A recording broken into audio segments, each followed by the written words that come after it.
Hello and welcome to Interpreting India. I'm Srinath Raghavan, and this is a podcast presented by Carnegie India. Every 2 weeks, we bring to you voices from India and around the world as we unpack the role of technology, the economy, and foreign policy in shaping India's relationship with the world. In the light of the recent coronavirus outbreak, we are now recording and producing episodes of Interpreting India remotely. Since the liberalization of the Indian economy in 1991, successive governments have attempted to reform the nation's agricultural sector. However, these efforts have led to few breakthroughs, preserving an institutional structure that has failed both to improve farmer welfare and agricultural production. Yet, the current government's attempts to address some of these issues through a series of farm laws has sparked fierce debate and protests. While some analysts hail the reforms as a game changer, others note that the new system perpetuates old flaws, albeit under a different guise. In this episode of Interpreting India, we analyze India's agricultural sector and the impact of the new farm laws. Can these laws effectively tackle the main issues confronting India's agrarian economy? Why have these laws stoked so much protest across certain farmer groups? And finally, how will the agricultural landscape change if these laws were to be properly implemented? Joining us today to discuss these issues is Mekhala Krishnamurthy. Mekhala is a senior fellow at the Center for Policy Research and associate professor of sociology and anthropology at Ashoka University. She is also a non-resident visiting scholar at the Center for the Advanced Study of India at the University of Pennsylvania. Mekhala was educated at Harvard University, the University of Cambridge, and at University College London, where she completed a PhD in anthropology as a UCL Global Excellence Scholar. Mekhala's research, publications, policy, and professional engagements have involved work across a range of field sites and subjects, including women's courts and dispute resolution, community health workers and public health systems, agriculture and agricultural markets, and land, water, and livelihood security. Mekhala, welcome to Interpreting India. Great to have you with us today. Thanks, Srinath. It's great to be here. Let's start with a little bit of a background.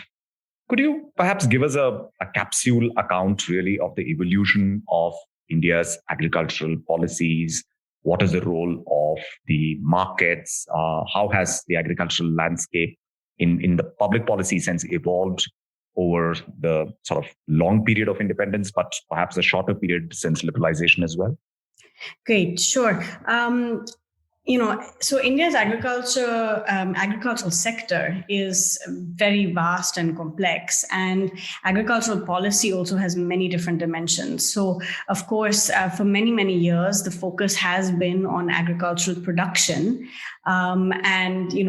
Also it began with a strong focus on land reform, then a move to really paying attention to issues of agricultural production, especially during the Green Revolution. The focus was very much on increasing yields and productivity. But throughout this period, there has been a very strong focus also on thinking about agricultural markets. And that's actually where the current debate is really focused.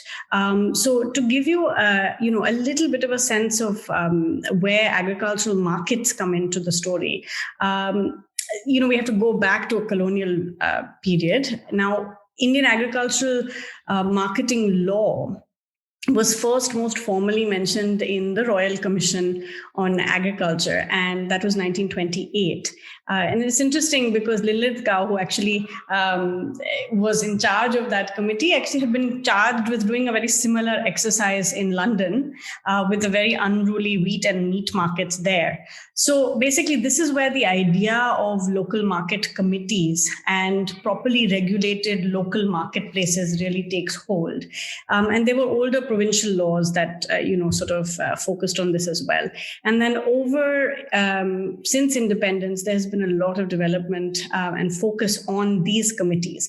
So the idea really was that you needed to have state laws. Agriculture itself was seen as a state subject. Agricultural marketing has always been seen as a state subject.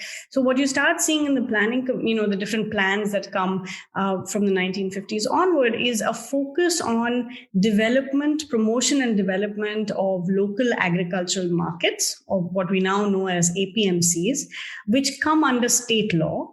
And the idea was that because there's so much diversity and that these markets are so deeply embedded in local contexts and specific commodity contexts, that you would actually have these committees, which are sort of seen as quite democratic committees of representation with farmers and local traders, and even with labor and local representatives who would be involved at managing these market yards in different parts of the country. But the overall legislation would be provincial in the colonial times, and then state legislation in post-colonial India. So that is the sort of, in a sense, the origin of the species of agricultural markets. I think it's worth just making one brief point here, that the thinking behind this was that, India has a very, very large number of small farmers. In this context, in local markets, you have a tendency towards monopsonies, where there will be a few local buyers in any regional market.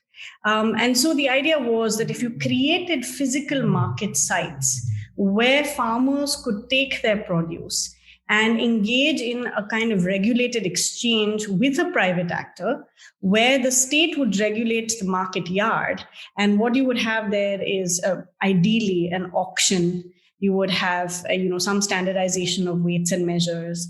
You would have payment settlement laws and practices.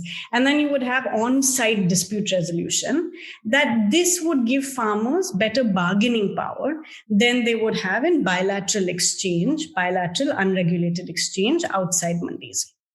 So this is actually the regulatory thinking that has taken hold over many, many years, and gave the sort of sense of why many of the state marketing laws have this similar principle, right? So you will see this system reproduce itself across different state acts.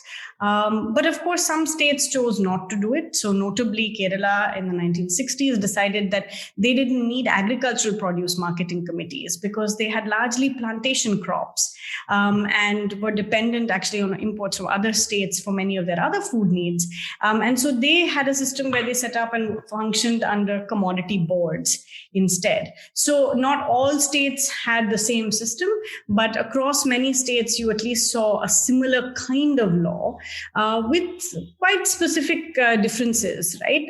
In depending on the commodities that are grown in those areas, and the way in which markets were actually notified and regulated was very different. So it happened in waves in different states at different times. These markets started coming up. Some states did a very poor job of actually implementing these laws. And so you see very few market committees on the ground. Other states, in a rush, like in the 60s, 70s, you'll see many markets come up. In the case of Punjab and Haryana, where they already had actually a history of this kind of marketing system and mandis before, these mandis got really strengthened with the Green Revolution and became major sites for government procurement of wheat and paddy. So, it's really a very, very diverse sort of story across the country. At the moment, we have something around 6,500 to 7,000 regulated agricultural produce market committees, of which only 2,500 are principal markets. The others are sub-market yards connected to them. So although this policy has been in place for a very long time and these laws have existed, committee after committee has pointed out that we have far too few agricultural marketing committees or mandis functioning around the country. So, I can get into more details, but let me stop here. Okay, that's great. And you mentioned that this is an issue which has been sort of, people have been thinking about it. Committees have looked at it from various aspects. And just before we start talking a little bit more in detail about the current set of laws that the government has sort of introduced, I just want to know is the story of mandis to the overall story of Indian agriculture? In a sense, is this the silver bullet that is going to lead to broader sectoral reforms? Or do you see it as one thing, as a part of a cluster of things which will hopefully get triggered if we got down this track? Yeah. So, I mean, it's such an important question. So, as I said, initially there was a lot of focus on land, and then there's been a lot of focus on production. And many people have pointed out that, that made a lot of sense at a time when really food grain production and food security was a huge problem. And that India has moved as a whole into food grain surplus. And, we now surplus producing country where focus on markets becomes extremely important. I think there's no doubt that the attention to markets and to agricultural marketing systems is extremely welcome. There's also no doubt that this focus now that has come on farmers' incomes to, in that story and that policy shift, which has moved from just thinking about the farm to thinking about the farmer. The focus has been on incomes, and there again, the role of markets is critical. So I think this is no doubt an overdue focus. However, it's important to understand that on the ground, and this is actually one reason that agricultural marketing has been considered a state subject, it's very difficult to disentangle production and exchange and consumption.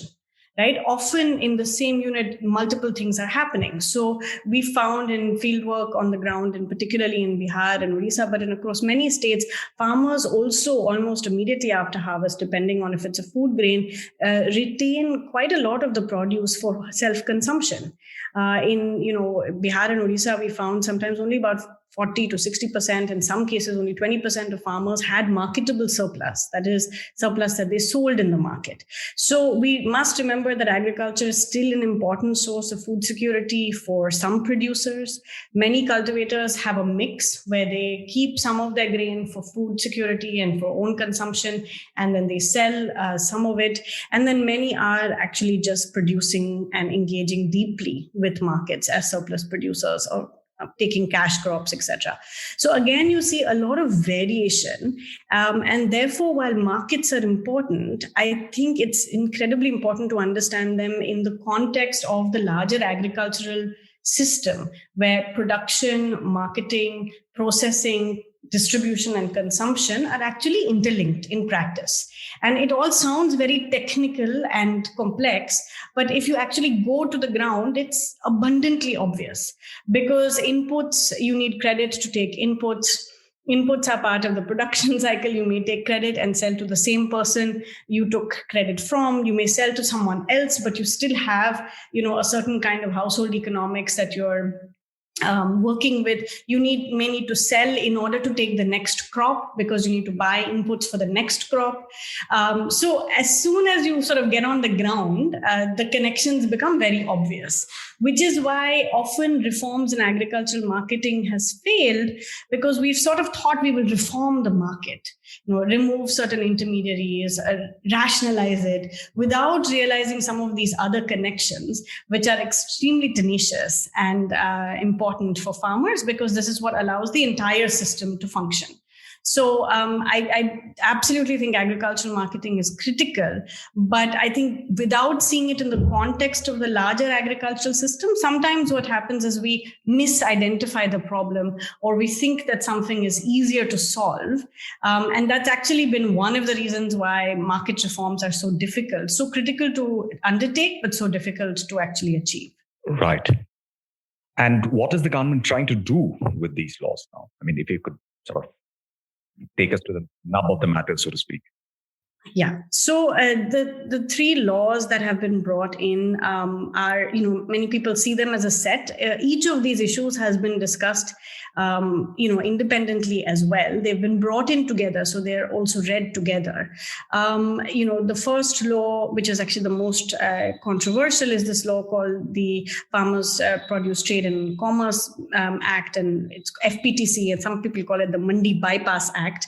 The second is the law on contract farming, farming. And the third is an amendment to the Essential Commodities Act that lifts, having stock limits and allows, traders, FPOs, others to stock their produce without limits, and has certain conditions for when, the state might enter these, and put some conditions on exchange. And on stocking, sorry. So the three laws together are seen as a way to open up the agricultural marketing system. So as I said earlier, the idea was that India would have a system of regulated agricultural markets.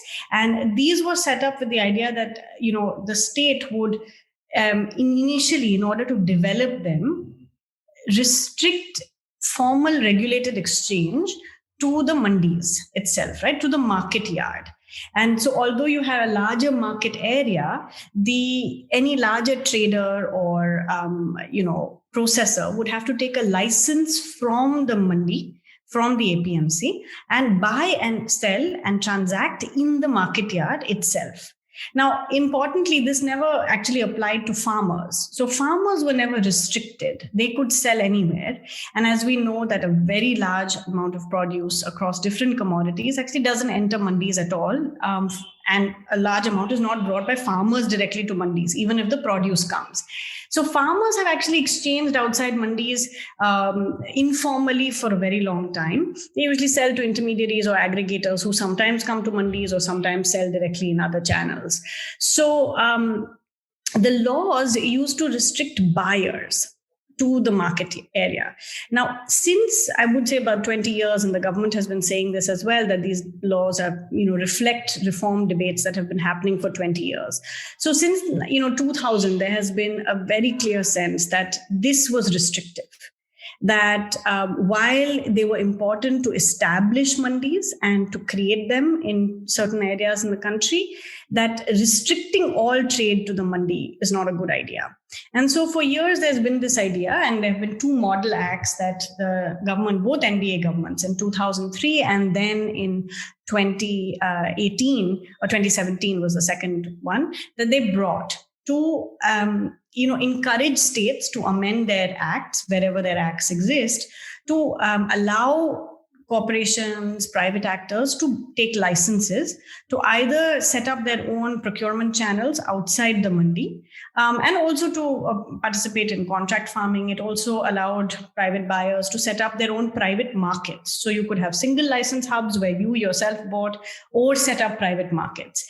Srinath, interestingly, even before this law was brought in, the central law, it's important to remember that by the government's own latest records, 27 of the 28 states that had APMC laws had made many of these critical changes. So particularly in terms of allowing single licenses for the whole state, a single point of levying of taxation and fees, and a single and also allowing direct marketing to happen outside. Many states had contract farming laws. We know Punjab has been doing this for many years, like decades. Tamil Nadu as well has had a very developed contract farming law for some time now. So states had already made many of these changes. So the central law is in a way, taking forward that idea. That is what they're trying to achieve, which is to say that the narrative basically is that the states didn't do a comprehensive enough job, they didn't do a fast enough job, and what we now need is to build a national agricultural market. And so that's what this has gone towards. I think it's important to remember that we do have physically a national agricultural market. Produce moves across India, and it has moved across India and the world for a very long time. But the idea was to rationalize it, to remove barriers to trade, etc. So that is why the government has also brought it in as trade and commerce. But importantly, two of these three, which are the FPTC and the contract farming law, are not strictly about trade and commerce, right? They are actually about marketing, because it's the first transaction between farmers and buyers that actually come under regulation. And this is why so many people have said that these are actually central laws on a state subject, because marketing was always thought of as part of agriculture, because the farmer's first sale, and because I was telling you earlier, it's deeply connected to the production system as well. This first primary markets were always left to the states. So it's the first time in Indian legislative history that we have a central law on the first transaction and on agricultural marketing. But they're seen as laws that are trying to bring about this change, right? Open up options for farmers so that they can now operate elsewhere by allowing buyers to operate freely in the mandi. Farmers, as I said, were always free to operate, but they were constrained by a whole range of other factors that had to do with their farm sizes, production conditions, access to markets, etc. The laws are, saying that now by allowing buyers to operate freely outside mandis, to have, tax-free zones, market fee-free zones outside, it opens up more competition and better competitive options for farmers. Okay. And you mentioned that many states had attempted some variant of some of these reforms at various points of time. So I was just wondering, do you think the experience of some of these states is perhaps an indicator of what exactly we could expect at a national level as well if these laws were to be implemented properly?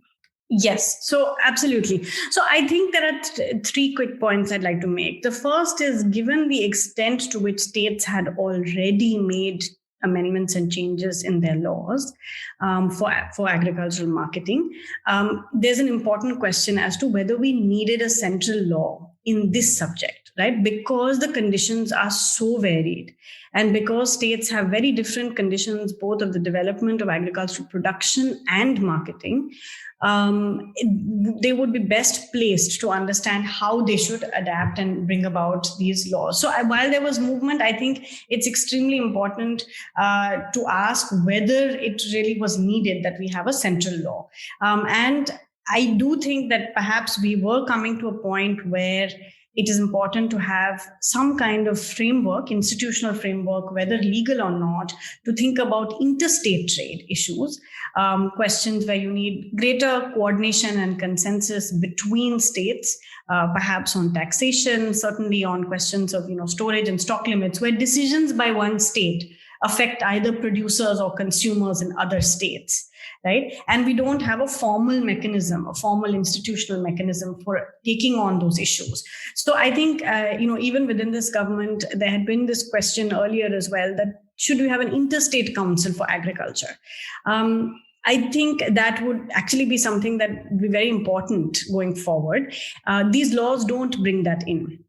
In some ways, that would have been a more sensible place for the center to have brought a framework, which is to actually see how you can bring about better center state and interstate coordination. I think agricultural marketing law, both constitutionally, but also in terms of practically, in terms of institutional arrangements, was best left to the states, who have to, in any case, lead this development. But to answer your question, which is the second point, is that we have learned a lot about, different experiments by different states. And one of the key things that you realize is that just opening up the mandi and allowing options for private sector to operate outside does not necessarily mean that you see the crowding in of private sector investments. And when I say private sector here, I mean organized, corporate, large-scale private sector. So Bihar is often cited as an example where the repealing of the Mandi Act was supposed to bring in private sector investments all the way to the farm gate. And really, we haven't seen that happen. What you did see happen was the deterioration of public infrastructure, because now the state was no longer responsible for it. And you saw a deterioration of existing market infrastructure. But you didn't see private infrastructure and private investment come in at the farm gate level. The private sector, continued to buy from larger traders and intermediaries, set up some warehouses, but they weren't really at the farm gate. And that's because you can imagine in a state like Bihar, where you have millions of small and marginal farmers, is going to be incredibly expensive and high transaction costs for the corporations to operate at that level. So That's one experience. The other is in a state like Madhya Pradesh, which actually, amended its act to allow companies like ITC to buy outside the mandi by taking licenses and setting up procurement centers. All the way up in early 2000s, so 2004-5, these centers were already functioning. You saw that in places where you had good mandis, you saw good competition, right? The mandis also improved their systems, improved their processes, and some farmers who were in the ITC network also got the option to sell at ITC. What happened there, though, and it's true of both private hubs and public procurement, that these are seasonal hubs.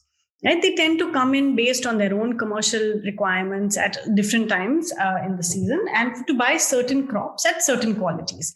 And that's perfectly understandable because they are commercial entities, so have a reason to actually transact with farmers.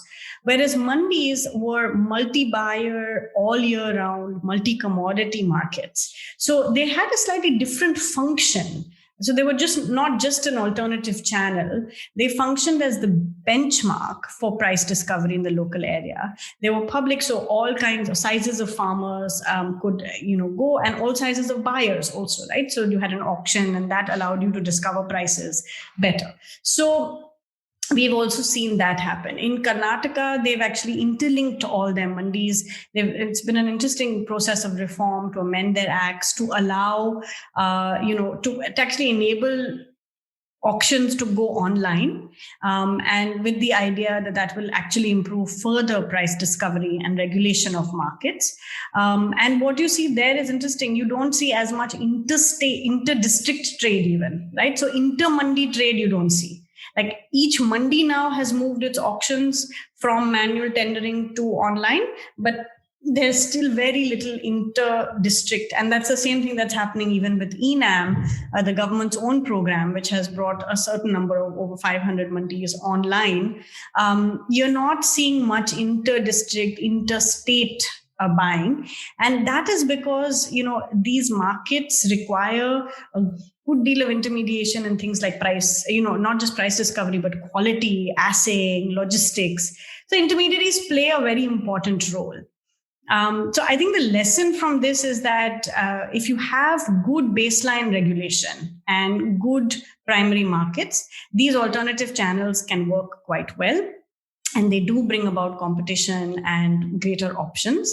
The second lesson, I think, is that disintermediation is not really, it's kind of a misguided goal to go in to disintermediate unless you can competently, meet the actual role and replace the role that those intermediaries play, which are really very critical economic roles in these kinds of markets. And so that's the second big lesson.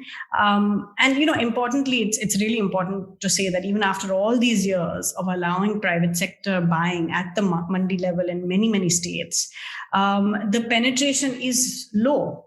You don't see them as the primary buyers. The kind of consolidation by agribusiness taking over, key markets hasn't happened. And that is because they continue to buy, primarily at the mandi, or even, not so much at the farm gate level. And so contract farming experiments have remained relatively small scale. There have been good experiments and there have been bad experiences. So there's a lot of learning about what kind of system would work well.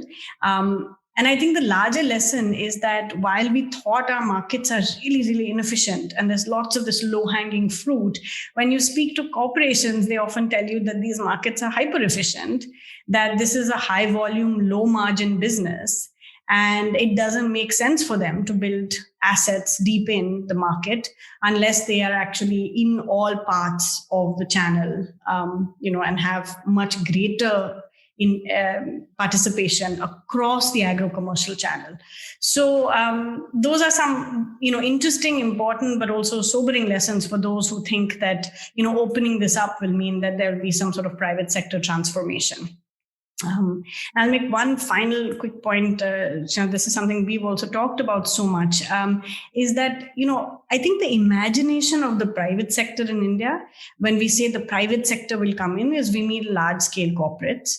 It's important to remember that Indian agricultural markets are overwhelmingly private, but it is MSMEs and SMEs whether you're talking about traders, millers, wholesalers, retailers who dominate this market. So it is already a dynamic private market, a site of exchange and livelihood for many millions of people, farmers, of course, but also other actors in the system. But it's largely private, but it's small scale private. Fascinating. So, Mekhala, you talked already about concerns about corporatization, etc., and we've seen protests now lasting to several weeks by very large groups of farmers, particularly in northwest India. And many of the things that we hear in terms of what the sort of vocabulary of the protest is and what the concerns are seem somewhat orthogonal to the kinds of detailed policy discussions and learnings that you are laying out here. There we are hearing a lot more about what's going to happen to the minimum support pricing system, right? And we are recording this on 8th of February, and just this afternoon, the Prime Minister has made a very categorical statement saying that that is here to stay, and that no one need harbor any concerns about that, and so on.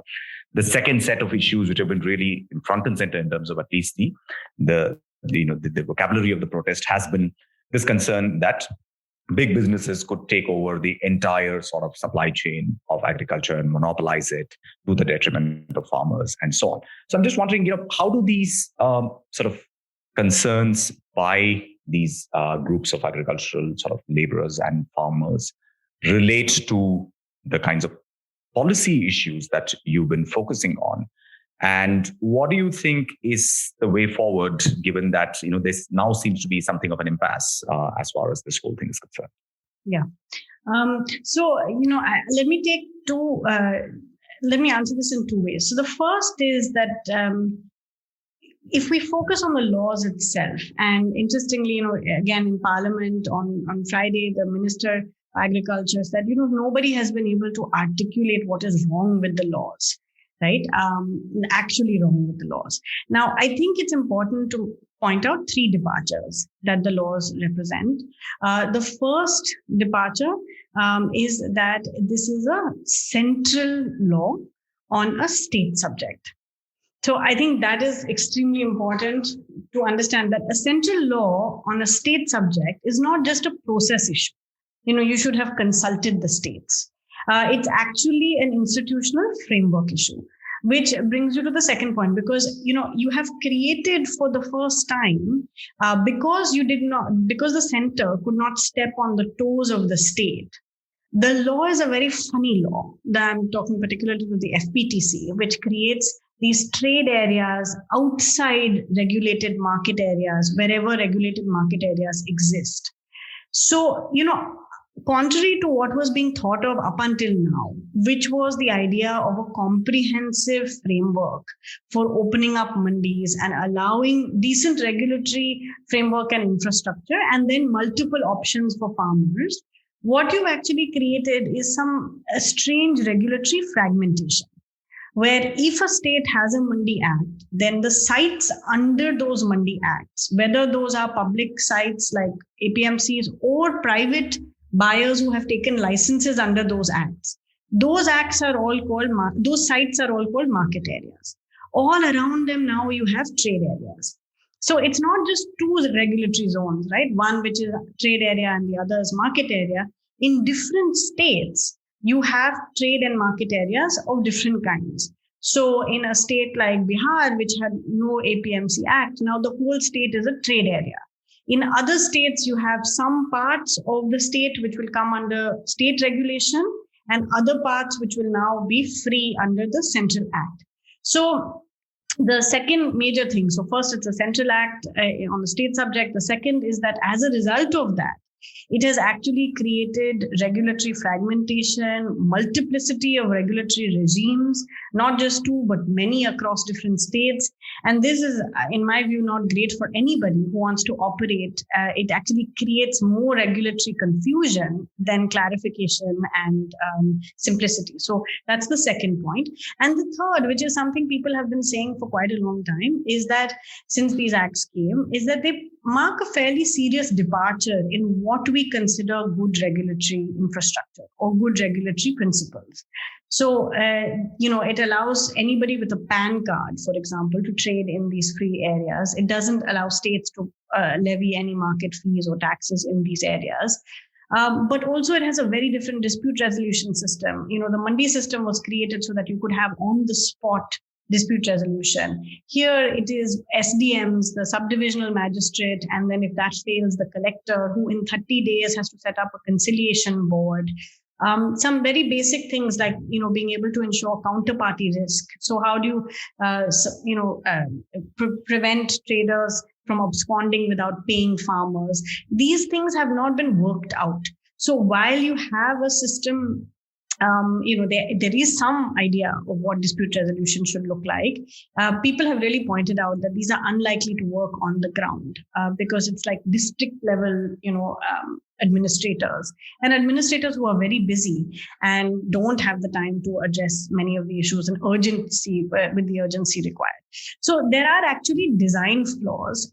Others have pointed out, people who have studied contract farming, many confusions, definitional ambiguities and confusions that have arisen in the laws, whether it's about the attachment to land, which has caused a lot of discomfort with farmers, or even just definitions of, farmers versus FPOs. It treats FPOs, farmer producer organizations, as farmers.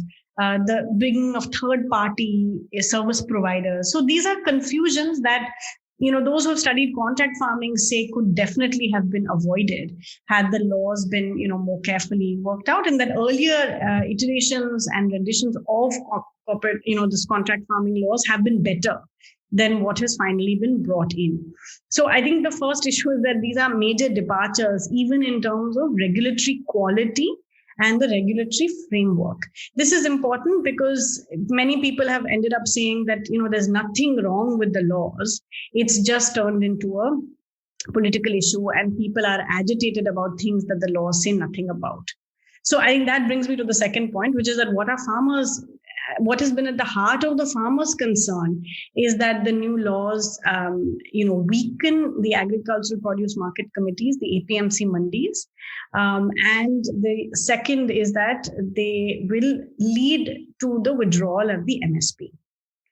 The minimum support price for particularly, which is most prevalent in Punjab and Haryana for wheat and paddy, but affects a number of farmers across the country. So this has become the response. Now, the government has repeatedly said that the laws don't do this. They don't say anything about weakening the mandi system. And they don't say anything about the MSP, which one should recall, although one of the most important interventions in terms of certainly political imagination and public imagination, has never had a law. It has always been a policy and a process. So that is actually what has taken attention. And I think it's important, at least for my end, what I see it is that, these laws come in a context. People don't just read the law for what it says, but what people understand its intention to be. And when they were introduced as liberating farmers from corrupt APMCs, from creating tax-free areas and free trade areas so that farmers and trade could move outside APMCs.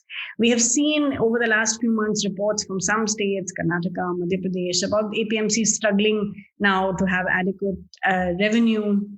For whatever reason, it's not clear that it's because of this entirely. It's also during COVID time, so we don't know what has happened in these markets entirely. But certainly people I've spoken to in those states say that, traders, others are now operating outside. And this has weakened the APMC's ability to raise its own revenue and therefore, take care of itself. So there is a sense that they may wither away over time. At least the smaller ones will disappear and then the larger ones will have to find other ways and other revenue generation mechanisms. And for the MSP, likewise, although there has nothing been said about the MSP in the laws, there has been a very important process underway for many years, big debate, very high profile, with government reports and others saying that the MSP has to be reformed, that it has to be reduced. And that is, I think, what farmers are reacting to. That this move is really a move systematically to move towards dismantling APMCs and MSP. And that is where the anxieties are coming from. Ironically, I think, this is really sad because Indian agricultural markets and farmers, particularly in states like Punjab and Haryana, did need deep reform on the MSP system. There is an important challenge that they are facing, diversification of crops, and they have to change these things. And this is something they know, and they would be, I think, the first to say is a serious issue. But now, having brought these laws, and this again to just go back to the original point, that if you have central laws, you will have everybody coming to the center to place many different kinds of anxieties and concerns. And you will have many others not coming to the center because they may not even recognize that any change has happened, because it may be a very long time, if at all, that these laws even make a difference in the lives of small farmers in other states. So I don't think we can say that if farmers are not protesting, they are pro-law. You can't say that what they are protesting entirely is the sum and substance of the law, but certainly what they perceive to be the direction of it. And, if you had, for the years that I've studied these markets, states have farmers protest quite regularly, having to do with how their agricultural markets function. It's just for the first time at this scale, you're seeing it at the center, because it's the first time we've had a central law, which has brought with it a huge number of anxieties. Right. And what do you think is the way forward, Mekhala? I mean, obviously, that's perhaps a political question, not so much a policy question. But do you think there is any kind of via media which might actually have beneficial effects coming out of this piece of legislation with a set of other institutional mechanisms and assurances, so to speak? So, personally, my sense, both for policy and for politics, is that, so there is a challenge. So, as you said, this is a political negotiation between the farmers' unions and the central government. The offer that has been made, even of, say, suspending the laws, is something that everybody is awaiting clarity in terms of the process. So we're now in really unprecedented territory, because it is not clear how one can suspend laws that have already been notified. So the reluctance of the farmers' unions to accept that represents both, I think, a loss of trust and faith. And, this is a big trust deficit. But it also reflects unprecedented territory, because one is not clear what it means to suspend laws for a certain amount of time. It seems that it's possible that even to suspend them, you have to then repeal and introduce some new legislation, or you have to introduce an amendment in parliament. So there's a really complicated zone now of figuring out what could be the actual way forward, because even suspension is not clear. And the Supreme Court hasn't yet taken up the question of constitutional validity. So that would, that's again hanging. And until this is resolved, what we are seeing is a great deal of, there's a turf war in certain states, where states have also issued their own laws against this. They're declaring more areas as market areas under their Mandi Acts. So what you're seeing is regulatory turf war and ambiguity, and that is not good for anybody, not farmers, not traders, not corporations or others who may want to come in. So for any of the stakeholders in these markets. And so I think as soon as possible, this needs to get resolved. I would say that the only way really forward is to recommit to a process of agricultural market reform that really brings the states back into the heart of the reforms process. This needs to be a process that is led by the states. So I would actually say, letting the states lead the development and reforms of agricultural markets at the primary level, having the center play a much greater role in thinking about both center state and interstate coordination. But most of all, what you said, which is actually focused on investments. These markets, our research has shown that, it's not really, these just market reforms. It is deep investments in, the right parts, well-directed public investments in the agricultural marketing ecosystem. So, it's really important to build up infrastructure. It's really important to focus and deliver on building up farmers' collectives and farmers' organizations, improving Mandi infrastructure, the infrastructure of rural periodic hearts, really getting those things, the infrastructure working. And infrastructure here is a living, breathing part of these systems. So it's really critical. And, as we've seen, private, investment doesn't just come in unless there is strong public investment, which then provides multipliers. Then it crowds in private investment and transforms. So I actually think it's the problem is reducing agriculture to a legal problem. Is extremely reductive and will help nobody at all. So I think moving back from the laws to thinking about policy and a framework for policy and investment should be the way forward. On that sober and thoughtful note, Mekhala, thanks so much for taking the time out to be with us today. It really was very good to chat with you. Thanks a lot, Srinath.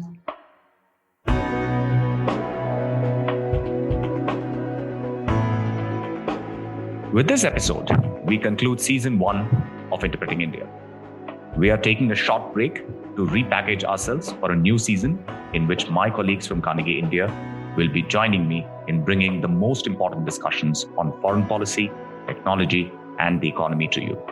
We will be back after a few weeks in a new form, but do stay tuned. To know more about the research we do, you can visit our website, carnegieindia.org, or any of our social media pages. Until then, stay safe and thank you for listening.